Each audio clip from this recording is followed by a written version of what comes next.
You had a dime in your pocket. It's a Saturday in the summer of 1968, and you've just pushed open the screen door of the 5 and dime, the little bell ringing overhead. The candy counter runs along the back wall, rows of bright wrappers under the glass.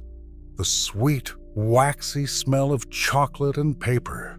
You point, and the lady behind the counter slides your pick into a small paper sack. Some of the bars you reached for don't exist anymore. Not discontinued and replaced with something better. Gone. Wiped off every shelf in America, and most folks never even noticed they left. Number 11 could flatten a grown man's hunger. Number 5 was sold to your family as a dinner. And number 1 packed 7 different flavors into a single bar. These are 15 forgotten candy bars from the 1960s and 70s that disappeared, and nobody noticed. Number 15. The Big Time Bar. This one came out of the Hollywood Candy Company, and it was built for a boy with an appetite. Big Time took the malted nougat from their old milkshake bar, folded in a handful of peanuts, and weighed in at a full 1/8 of a pound. A real heavyweight you could split with your brother and still feel like you got your money's worth.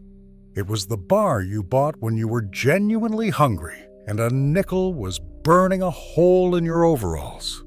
For decades, it sat in the rack at the filling station in the corner store, fat and dependable. But Hollywood candy slowly came apart, and the bars that weren't national names were the first to go. By the 1970s, Big Time had quietly slipped off the shelf. No goodbye, no last commercial. Just gone. Number 14, Old Nick.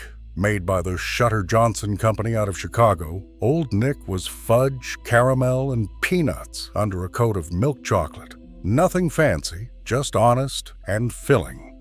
It was the working man's bar, the one that rode in a lunch pail next to the sandwich, the one that didn't try to be elegant. It just tried to fill you up on the walk home. You'd find it for a few cents at the country store, back when a candy bar was a small, real luxury and not a thing you grabbed without thinking. By the 1960s, Old Nick had faded out, too plain to survive in a candy aisle that was getting flashier every year. Today, most people have never even heard the name. Number 13, Smooth Sailin'. Another Hollywood candy bar, and one of the prettiest. Smooth Sailin' was a fluffy white divinity nougat studded with walnuts, wrapped in dark chocolate, and its 5-cent wrapper had little sailboats printed across it. It tasted like something your grandmother would make at Christmas and never write the recipe down. It had its quiet fans, the kind of people who'd remember it 60 years later. But it was a regional bar in a country going national. And by the time Hollywood Brands was sold in 1967, Smooth Sailin' had already sailed off for good. If you remember the walnuts in that white nougat, you're remembering something almost nobody else alive can. Number 12, the Rally Bar. This one came from Hershey in the 1970s, and they called it the Crowded Candy Bar because they packed it so full. Caramel, fudge, and peanuts over milk chocolate, all crammed into 15 cents worth of bar. It was the everything bar, the one you bought when you wanted a little of all of it. For a working family, 15 cents bought a lot of satisfaction in a rally, but it never quite became a household name, and Hershey let it slip away. It made one brief comeback years later and vanished again. The rally is gone, and the 15-cent candy bar is gone right along with it. Number 11, the PowerHouse. Now this was a bar. The PowerHouse, made by Peter Paul, the same folks behind Mounds and Almond Joy, was a heavy block of fudge, caramel, and peanuts wrapped in milk chocolate, and it was built to do one thing: stop a man's hunger cold. They marketed it like fuel. This wasn't a dainty treat to nibble after church. This was the bar a fellow grabbed at the end of a double shift when supper was still an hour away and his stomach was already growling. If you grew up in the 60s and 70s, the PowerHouse was a candy store regular, the big, serious bar in the rack. the one that felt like it meant business.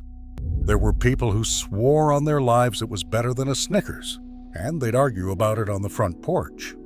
But tastes shifted toward lighter, healthier-sounding snacks, and the energy bar aisle was born to do the same job with a cleaner image. By the mid-1980s, the PowerHouse was gone. The bar that could flatten a grown man's hunger couldn't survive a country that suddenly wanted to feel virtuous about what it ate. And there is nothing on the shelf today that does what it did. If even one of these just put the taste back in your mouth, do me a favor and tap that like button. It's how YouTube knows to show this to other folks who were there. Number 10. The Summit Bar. Mars rolled out Summit in 1977. 2 chocolate-covered wafer bars loaded with peanuts, a little ahead of its time. For a few years, it had a real following. The trouble was simple. It melted. Leave it on a warm store shelf and the package turned to a soft mess. Toss it in the freezer, and it turned into a brick you could break a tooth on. Mars kept tinkering with the recipe and never quite fixed it. And by the early 80s, Summit came down off the shelves for good. Number 9. Chocolate. Nestle made Chocolate in the 1970s, and it had a trick to it.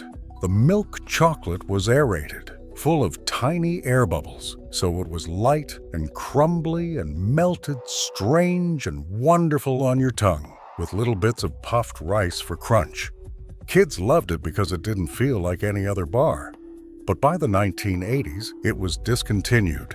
If you want to know what it was like, the closest thing left is the Aero Bar, but they don't sell it here.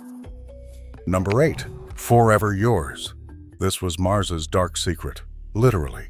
Forever Yours was a Milky Way turned inside out.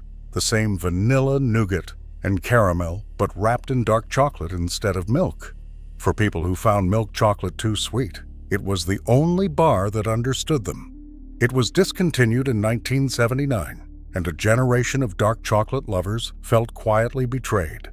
Mars brought back a retro version decades later, but for years, if you wanted that bar, you were simply out of luck.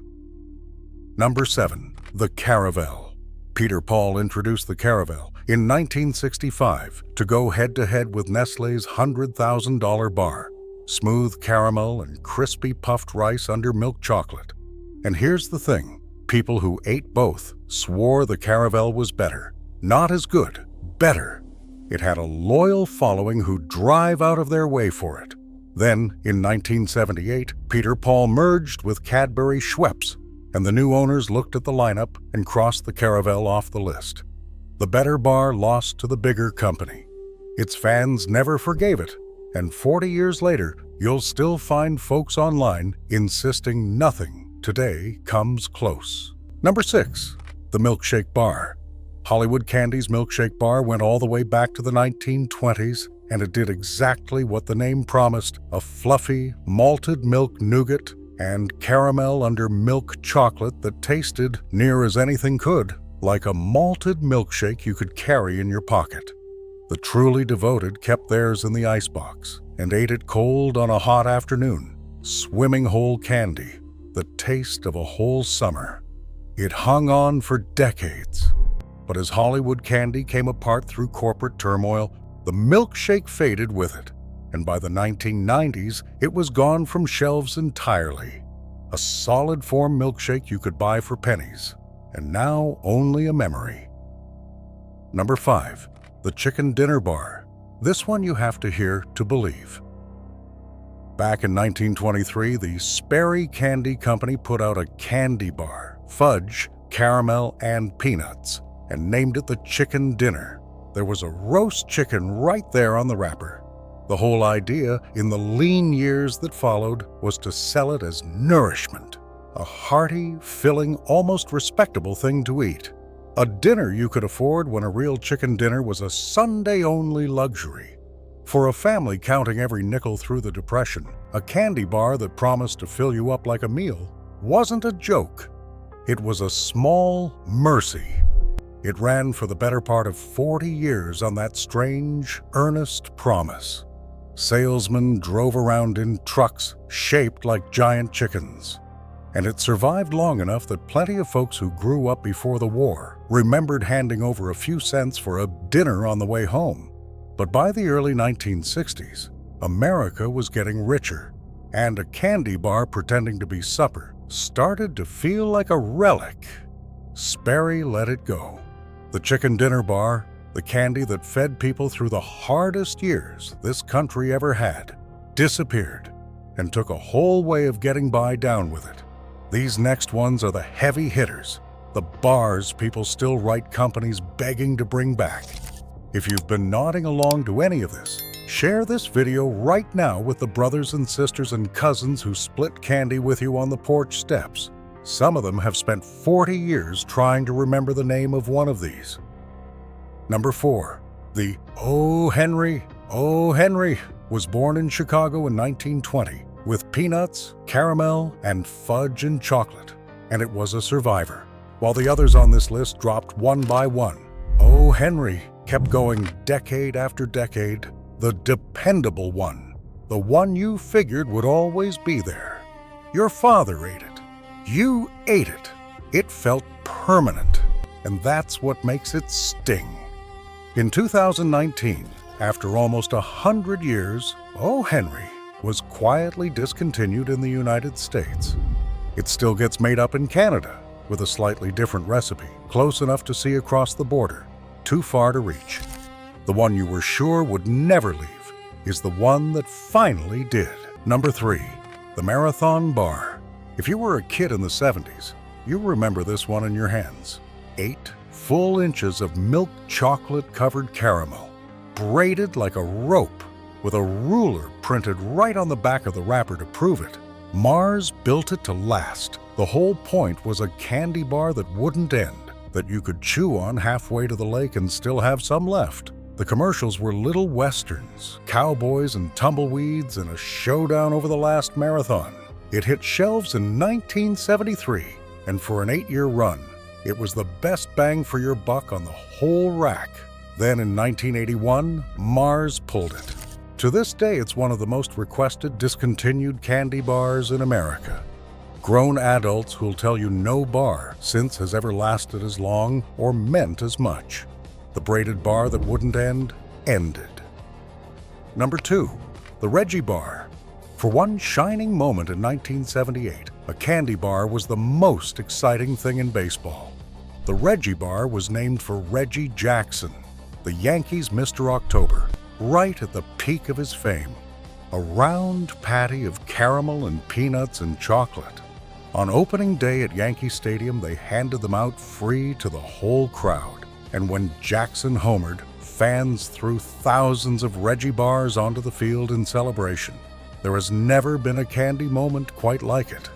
But a bar tied to one man's stardom lives and dies with it. As Jackson's spotlight cooled, so did the bar, and before long, the Reggie was gone. It comes back now and then for nostalgia's sake, but the moment it belonged to, that exact summer, that roar in the stadium, you can't get that back in a wrapper. Number 1, the 7-Up bar. This was the magic one, made by Pearson's.